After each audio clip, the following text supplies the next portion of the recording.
At the close of the 2013 legislative session, one of Governor Cuomo's agenda items left undone was the Women's Equality Act. You may recall that the Assembly passed all 10 points of this act, including that controversial abortion measure. The Senate, however, broke up the bill and passed 9 of the 10, leaving out the abortion measure. Now, NARAL Pro-Choice New York is starting a new campaign to urge the Senate to take up that particular plank on abortion. Joining me now to talk more about this is the group's president, Andrea Miller. She's a regular. It's good to see you again, Liz. It's been a while. Yes. So the way that this decision has been characterized in the media is that you have split with the rest of the Women's Equality Act agenda coalition. Is that true? Let me tell you what's happened here. Okay. We have always supported the full 10-point agenda. We believe that this was an incredible coalition. We made enormous progress.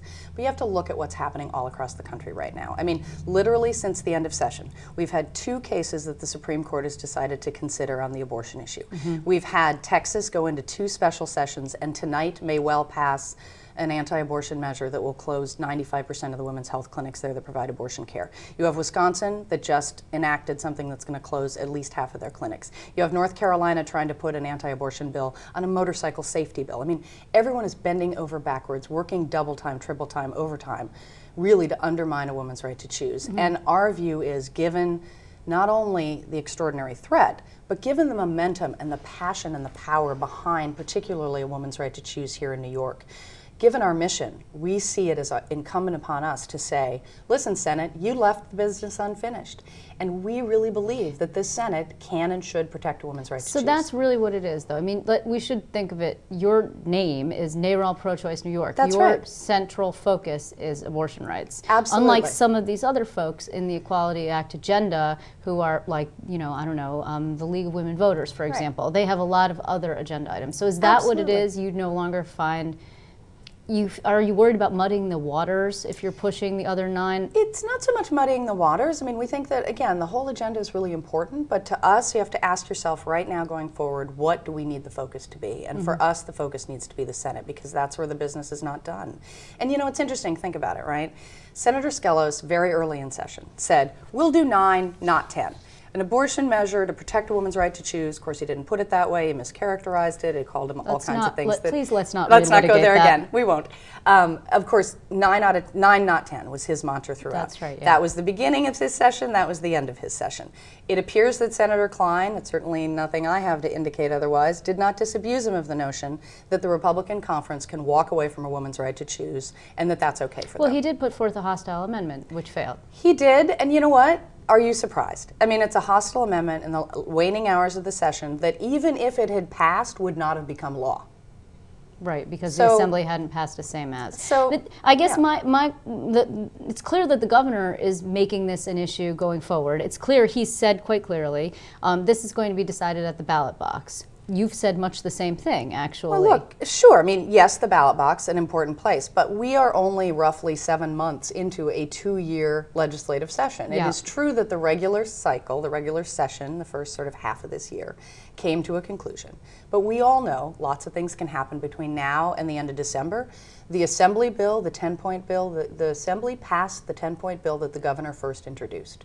They did it as soon as it became ripe for consideration. They did it first. They took action. Meanwhile, the Senate dithered and dallied and fought and who knows what, and finally said, okay, we're going to cram through a bunch of stuff at the end so that we can look like we've checked the box on women. But are you running afoul of the governor by doing this? I mean, he's made it clear now that he wants the Assembly to come back and pass the individual items, and the rest of the Equality Act coalition is with him on that. I mean, look, you have to obviously ask the governor what his position is, but my understanding is the governor couldn't agree more that a woman's right to choose is a central issue, that it's very clear that senators in particular need to be on record, need to be honest, and that senators can still do the same thing, the right thing. Right, he has said that. But there was also, I mean, it got very muddy and confusing at the end. It always does one at the end of day session. we need all 10 and we have to have all 10 and people are walking down to the governor's office and demanding all 10.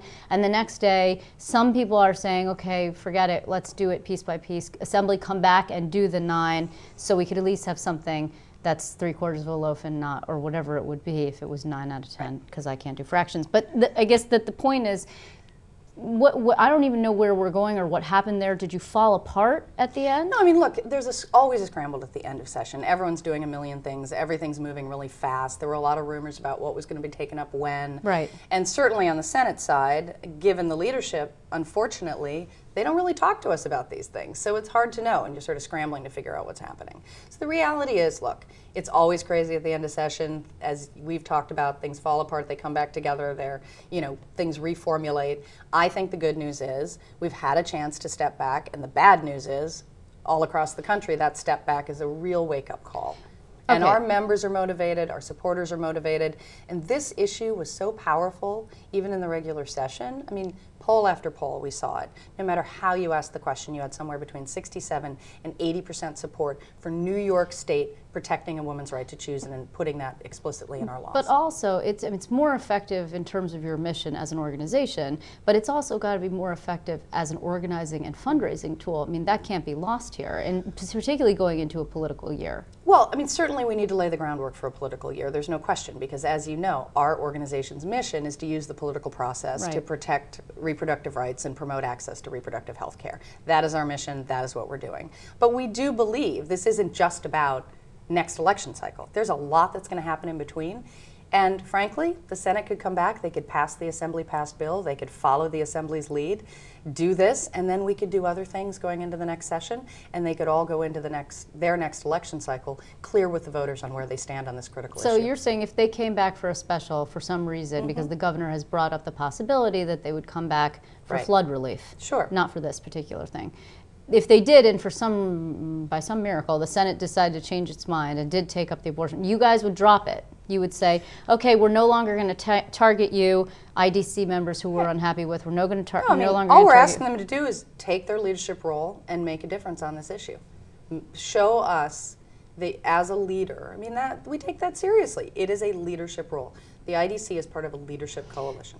But if they do that, they rob themselves of a very potent political issue, and the governor too. Do they? I mean, because think about it. Not everyone in the Senate is going to vote for a woman's right to choose. No. So it does not rob anyone. It actually gives the voters what they deserve, which is to be able to know where their legislators stand on this issue. It's a unique moment. There are a lot of people in this legislature who've been able to claim to be pro-choice and supportive of women's health for a very long time without ever having to take that vote. Not this one, not one so specific Exactly. as this one. That's right. Things that are ancillary to this. Yeah, and not necessarily inconsequential, but this is the core question. Are you pro-choice or not? Do you support Roe versus Wade or not? And given what's happening all across the country, now really is the time to call that question. Is there a dollar amount on this campaign that you guys have? We'll obviously spend what it takes to make a difference. It's one of the other reasons we're starting early. So we want to be able to ramp up, we want to be able to gear up, and we know how motivated our current members are. I mean, I have to tell you, the kind of emails that I'm getting, the phone calls I'm getting, the handwritten cards I'm getting saying, go, go, go, this is our time. We cannot let what's happening across the country happen here. And more importantly, we need someone to stand tall. When Wendy Davis, the state senator in Texas, can stand on the floor of the Texas legislature with thousands, 5,000 Texans showed up in Austin. It's and also said, we will not stand for this. They had to run 2 special sessions to do this. Yeah, I know. It's also, though, and we'll just leave it here so you can respond to this. You have Sure. like the Teresa Foundation that says that you have singled yourself out as an extreme organization, that this is not what people want, actually. Well, you know, I would differ considerably, obviously. Look, let's face it. That organization opposes Roe versus Wade. That organization's against a woman's right to choose, and I respect that that's their position. It is certainly the antithesis of our position. It's no surprise that they would like to characterize this as extreme. But let me tell you this. If I'm an extremist, so is 80% of New York. The bottom line is what we're trying to do here is protect a woman's right to choose. New Yorkers know it. They haven't been fooled all session by the mischaracterizations, which I promise not to relitigate here. You did promise. And I am confident that we are not only, as they said, they claimed apparently we jumped the shark. I've always wanted to jump a shark, but I don't really swim well enough to jump a shark. But I can tell you we did nothing, we did not jump the shark. We actually are riding the wave. Well, we're going to continue to cover this, obviously, and I thank you very much, Andrea, for coming back. I Thanks. appreciate It's your good time. to see you again, Liz.